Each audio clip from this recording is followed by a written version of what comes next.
असलकुम and a very warm welcome. मैं Mahanoor Sajid CPDI wellness talk series में आपको एक बार फिर खुश आमदीद कहती हूँ। आज इस सीरीज में हम जो डिस्कस करने जा रहे हैं वो है कि हम लोग किस तरह डब्ल्यूएचओ की हिदायत पर 1 अगस्त से 7 अगस्त तक दुनिया भर में वर्ल्ड ब्रेस्ट फीडिंग वीक मना रहे होते हैं। इस हफ्ते को पूरी दुनिया में मनाए जाने की जो रीज़न है वो ये है कि हम लोग तमाम कम्युनिटी में हेल्थ वर्कर्स में, इसके अलावा हमारे अपनी वर्क स्पेसेस में ब्रेस्ट फीडिंग की अहमियत को उजागर कर सकें। हमारे साथ आज मौजूद हैं मिस इरम जुमरा, जो कि एक सीनियर न्यूट्रिशनिस्ट हैं। उनसे उनसे हम जानेंगे कि किस तरह ब्रेस्ट फीडिंग मदर्स को अपनी डाइट और अपनी न्यूट्रिशन जो है वो मज़ीद वो इम्प्रूव कर सकती हैं, और कौन सी चीज़ें हैं जो ऐड कर सकती हैं ताकि उनको इस तमाम प्रोसेस में आसानी भी रहे और डेफिनेटली उनकी अपनी हेल्थ भी ठीक रहे। Welcome miss एरम।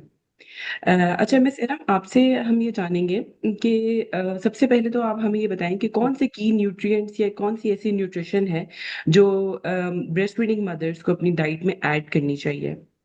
शुक्रिया मानूर। बहुत इम्पोर्टेंट टॉपिक है। इसके लिए मैं ये बताना चाहूँगी कि अगर एक माँ अपनी बेसिक न्यूट्रिशन अच्छी रखती है, जैसे जिसमें आपको पता है कि हम बेसिक 4 फूड ग्रुप्स होते हैं, हम कहते हैं कि तमाम फूड ग्रुप्स में से कुछ कुछ इस्तेमाल करती रहें। अगर वो उनकी बेसिकली न्यूट्रिशन अच्छी है, उनकी ग़िज़ा में बहुत ज़्यादा जंक का इस्तेमाल नहीं है, तो बहुत ह्यूज चेंज नहीं होता। जब वो ब्रेस्ट फीडिंग मॉम है, जब वो हमल से दूध पिलाने के मरहले में आती है, तो अगर एक हमल के दौरान उसकी न्यूट्रिशन माँ की अच्छी थी, तो जब वो दूध पिलाने के मरहले पे आती है तो थोड़ी सी उसकी कैलोरीज ज्यादा हो जाती है, जो डिमांड फॉर कैलोरीज होती है, क्योंकि एक ब्रेस्ट फीडिंग मदर जो है वो, आप समझे कि तकरीबन 23 से 27 आउंस ऑन एन एवरेज दूध उसका प्रोड्यूस हो रहा होता है। तो उसको थोड़ी कैलोरीज ज्यादा चाहिए होती हैं, जो कि अप्रोक्सीमेटली 500 कैलोरीज बनती हैं, 500, गिव और take a little bit more. और उसमें जो एक और की न्यूट्रिएंट है, वो आप कह सकते हैं कि क्योंकि वो एक प्रोडक्शन के अमल में एक हिस्सा होती है, तो इसलिए उसको प्रोटीन की जरा ज्यादा जरूरत पड़ती है।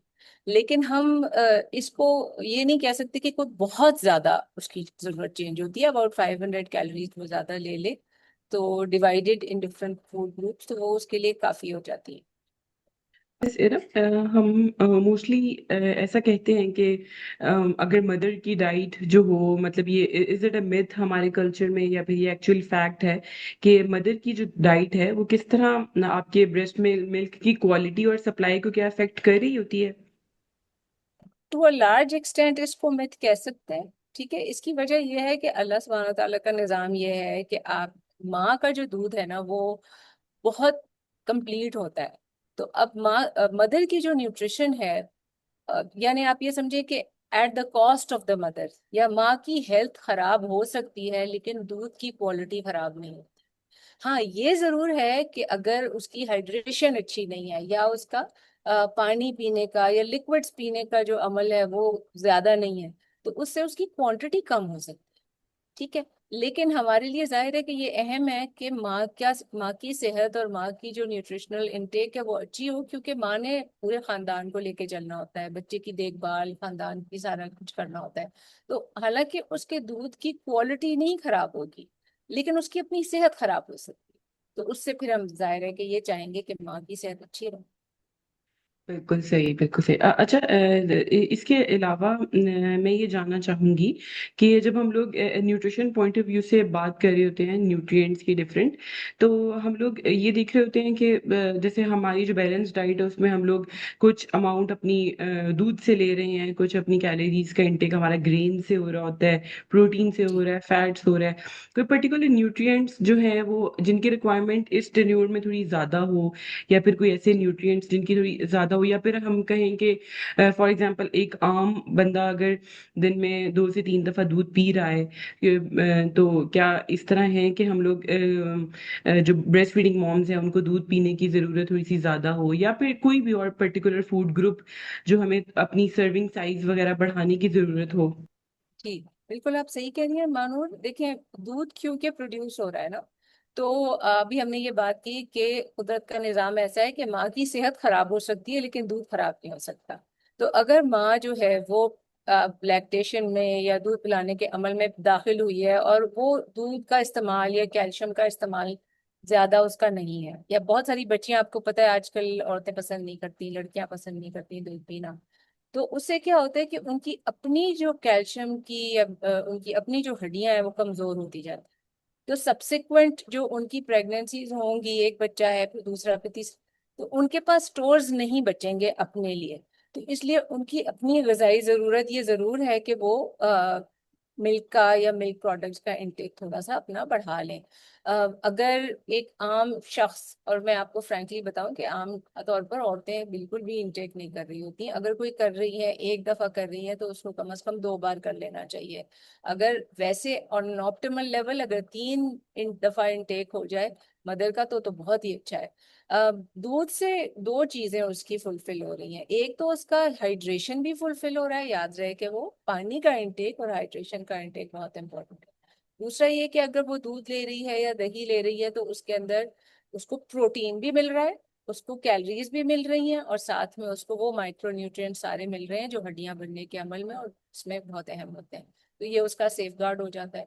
तो अगर हम ओवरऑल देखें ना, तो आप, हमने 500 कैलोरीज की बात की, तो 500 कैलोरीज हासिल करना बहुत मुश्किल नहीं है। अगर माँ जो है, अगर मैं आपसे एक सैंपल शेयर कर लूँ एक दिन का, तो हम ये बात कर सकते हैं कि हर लेवल के या हर फाइनेंशियल स्टेटस का इंसान की माँ जो है वो किस तरह अपनी ये नीड पूरी कर सकती है। तो जरूरी नहीं है कि हम कोई बहुत हाई फाई चीज की बात करें। अगर हम ये बात करें कि एक चपाती एक्स्ट्रा, थोड़ी सी दाल, यानी आधा कप, 1 कप दाल पकी हुई जो है वो ले ले, उसके साथ वो दही ले ले, और उसके साथ वो ये ले सकती है कि एक बोटी गोश्त की, या जैसे फैमिली के लिए बनी हुई है, या थोड़ा सा कीमा, यानी इट्स जस्ट 1 बोट। तो अगर वो इस कॉम्बिनेशन में ले रही है ना, तो उसको जितनी प्रोटीन, जितनी कैल्शियम, जितनी कैलोरीज चाहिए सब पूरी होगी। दिस इज अबाउट, अब ये तकरीबन 550, 500, 550 कैलोरीज होते हैं।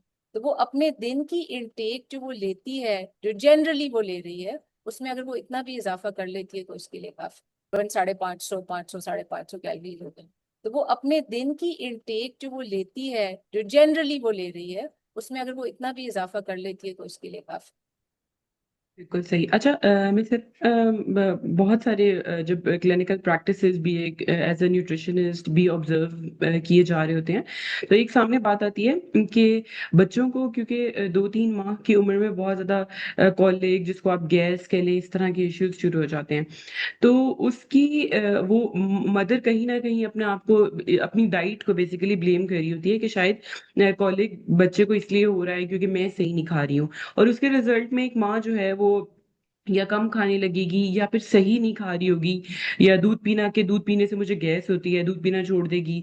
और उसके रिजल्ट में फिर हम देख रहे होते हैं कि डेफिनेटली वो डेफिशिएंसी न्यूट्रिशन की माँ के अंदर आना शुरू हो जाती हैं।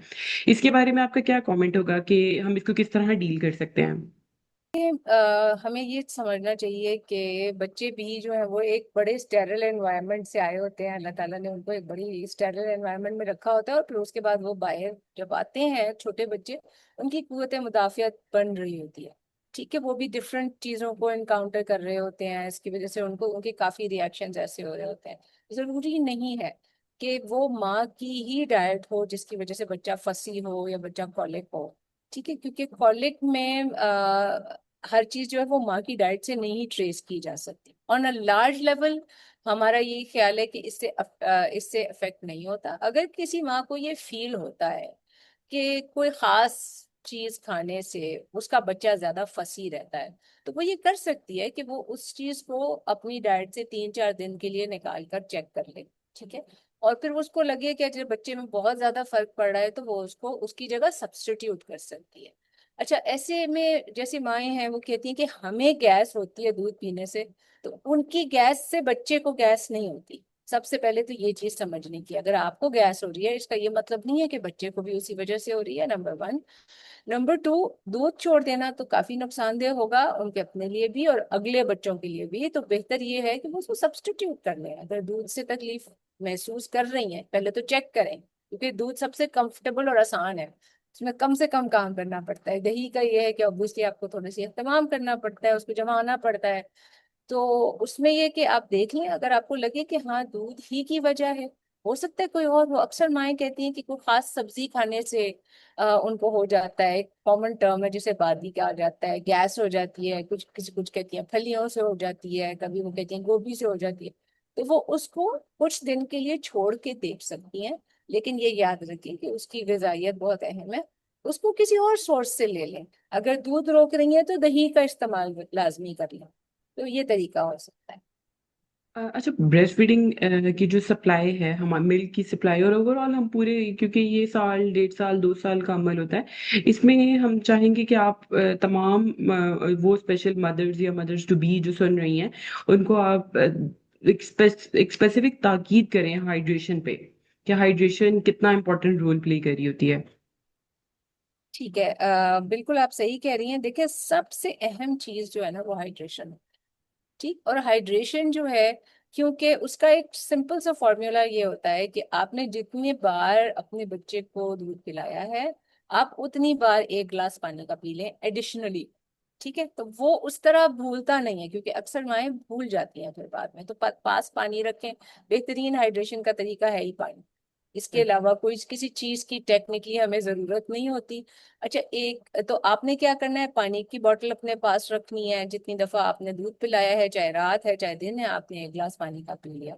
और उसके अलावा आपने किस चीज से अलर्ट रहना है कि जैसे आप यूरिन पास कर रही हैं, तो अगर आपको लग रहा है कि उसका कलर डार्क सा हो रहा है, ठीक है, तो आपको एकदम से महसूस हो जाएगा कि कुछ गड़बड़ है। तो जनरली डिहाइड्रेशन की वजह से ऐसे हो रहा होता है। जितना दूध प्रोड्यूस होता है, आप उसकी क्वांटिटी पे ना जाएं। बॉडी में जब चेंजेस हो रहे होते हैं, प्रोडक्शन ऑफ मिल्क के चेंजेस हो रहे होते हैं, उसमें भी पानी का बहुत इस्तेमाल होता है। तो आप अपने पानी का इंटेक जो है उसको आउटपुट से मैच ना करें। आपको हाइड्रेशन की बहुत ज्यादा जरूरत है। टेक्निकली देखें, जैसे हम बात कर रहे हैं कि हमें ज्यादा कैलोरीज या प्रोटीन भी थोड़ा सा ज्यादा चाहिए। जैसे हमने अभी बात की थी कि हमें 500 कैलोरीज ऑन एन एवरेज चाहिए। पानी का इंटेक हमें ज्यादा चाहिए। इसके अलावा पानी का इंटेक किस चीज से डिक्टेट होता है? आपकी एक्टिविटी से डिक्टेट होता है। अगर कोई माँ ऐसी है जो घर में रहती है, हाउसवाइफ है, बहुत ज्यादा फिजिकल एक्सर्शन उसकी नहीं है, उसकी नीड दूसरी होगी। अगर कोई माँ ऐसी है, जैसे आपको पता है कि माशाल्लाह घर में काम करने वाली औरतें होती हैं, बहुत सारी ऐसी औरतें होती हैं जिनके छोटे छोटे बच्चे होते हैं, लेकिन वो झाड़ू पोछा भी कर रही हैं, फिजिकल लेबर भी कर रही हैं, तो उनको पसीना भी ज्यादा आता है। तो उनकी हाइड्रेशन का लेवल फिर और डिफरेंट हो गया, उनका पानी की इंटेक जो है वो और डिफरेंट हो गई। तो सबसे इम्पोर्टेंट, अच्छा, एक और चीज इसी को मैं टाई इन करूंगी। अक्सर औरतों का जो है वो ख्याल होता है या उनको डर होता है कि हमारा दूध काफी नहीं है। वो कहते हैं हमारा बच्चा जो है वो तो हमने पिला दिया है, लेकिन वो एजी रहता है या फसी रहता है या वो पीना नहीं चाहता या मेरा काफी नहीं आता। तो ये चीज भी इस चीज से टाई इन कर लीजिए कि आपके शायद पानी का इंटेक नहीं है। तो पानी का इंटेक काफी नहीं होने से quantity of milk can decrease. ठीक है, तो नॉट द क्वालिटी। आपकी दूध की ग़िज़ाइयत नहीं कम होगी, लेकिन उसकी अमाउंट कम हो जाएगी। तो आपने इस चीज का जरूर ख्याल रखना है कि पानी का इंटेक आपका कैसा है। इसके अलावा कोई ऐसी चीज नहीं है कि जिसकी वजह से माँ का दूध कम हो जाए। जितना बच्चे की डिमांड होती है, जितना बच्चा सकल करता है अल्लाह की तरफ से, वो उतना ही ज्यादा दूध प्रोड्यूस होता है। तो जल्दी से दिल हार के छोड़ नहीं देना चाहिए। और जो न्यू मदर्स हैं उनको खास तौर पे मैं ये नसीहत करना चाहूंगी कि देखें, 3 महीने तो लग जाते हैं आपके मिल्क फ्लो को एस्टेब्लिश होने में और बच्चे की आदत को एस्टेब्लिश होने में। तो वो जो जल्दी से घबरा के बॉटल दे देने वाली बात है ना, उस पे ना आया करें। थोड़ा सा इसको टाइम दें। There is nothing like exclusive exclusive breast feeding. आप 6 माह तक आपके बच्चे को किसी और चीज की जरूरत है, आप कुछ भी और ना। अच्छा, लास्ट में बस मैं एक सवाल आपसे जानना चाहूंगी कि हमारे यहाँ पे हमारे कल्चर का भी आप कह लें हिस्सा है कि जैसे ही पोस्टपार्टम में एक माँ दाखिल होती है, वैसे ही हमारे उसको कहा जाता है या उसके इर्द गिर्द जो लोग हैं उसको कहते हैं कि पंजीरी खाओ या देसी घी खाओ, या इस तरह की जो चीजें हैं वो बहुत ज्यादा डाइट में एकदम से ऐड होने लगती हैं। न्यूट्रिशन पॉइंट ऑफ व्यू से आपका क्या ख्याल है इसके ऊपर? बिकॉज अगर हम पंजीरी खा रहे हैं, देसी घी खा रहे हैं, तो ओवरऑल हमारा फैट का इंटेक बढ़ रहा है। तो न्यूट्रिशन पॉइंट ऑफ व्यू से आपका इसके ऊपर क्या कमेंट होगा कि हम इसको किस तरह मैनेज कर सकते हैं? मतलब कितनी अमाउंट में बल्कि हम पंजीरी लें, या कितने अमाउंट में देसी घी पर डे अगर हम ले रहे हो तो दैट इज इनफ, कि ताकि ना ही बहुत एक्सीड भी ना हो जाए कि आपके कोलेस्ट्रॉल के या फिर इस तरह के इश्यूज सामने आने लगे। इसमें फिर मैं ये कहना चाहूंगी कि देखिए, आपका ना ये एक इंडिविजुअल चीज होती है। हम इसको स्वीपिंगली हर एक के लिए इसलिए नहीं कह सकते क्योंकि हमारे पास एक वैरायटी ऑफ साइजेस है माओ के। तो अगर कोई माँ ऐसी है जो कि बहुत दुबली पतली है और उसने बच्चे को बच्चा पैदा हुआ है, उसने दूध पिलाना है और वो बहुत फिजिकली एक्टिव भी है, ठीक है, जैसे कि वो मैंने अभी आपको एग्जांपल दी थी ना, जैसे झाड़ू पोछा और काम करने वाली जो खवातीन होती हैं कि वो बहुत स्लिम है, और उसको जितना वो चाहिए, जितनी ज्यादा कैलोरीज चाहिए ना, उतनी कैलोरीज हो सकता है कि वो उसके लिए प्रोड्यूस करना मुश्किल हो। अभी हमने क्या बात की थी कि 500 कैलोरीज, हो सकता है वो बहुत दुबली पतली हो। कुछ औरतें ऐसी होती हैं जो बहुत ज्यादा पतली हो, तो उनके लिए एक चैलेंज होता है।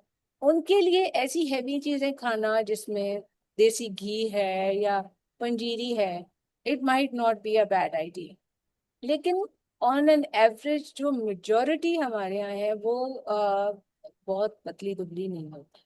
ठीक है, तो हमें ये चीज याद रखनी है कि एज अ नेशन हम डायबिटीज हमारे यहाँ बहुत ज्यादा है। हार्ट डिजीज औरतों में हमारे यहाँ बहुत ज्यादा है। तो हमें बहुत ज्यादा की जरूरत नहीं होती। हाँ, आप ये कर सकते हैं, पंजीरी में और बहुत सारी चीजें होती हैं, आपको पता है, वो बूंदे और वो फूल मखाने और वगैरह कमल भी। का। बिल्कुल ठीक। Thank you so much miss Iram for a very informative session. इस तरह के सेशंस हम लोगों को आम रूटीन में भी करते रहना चाहिए, सो दैट मदर्स या वो मदर्स टू बी जो कि बिल्कुल इन चीज़ों में न्यू हैं, या फिर एक लेमैन औरत के लिए, ताकि वो इन सब चीज़ों को सुनती रहें और समझती रहें और बेसिकली एक बेहतर अंडरस्टैंडिंग डेवलप कर सकें। Thank you so much for your time.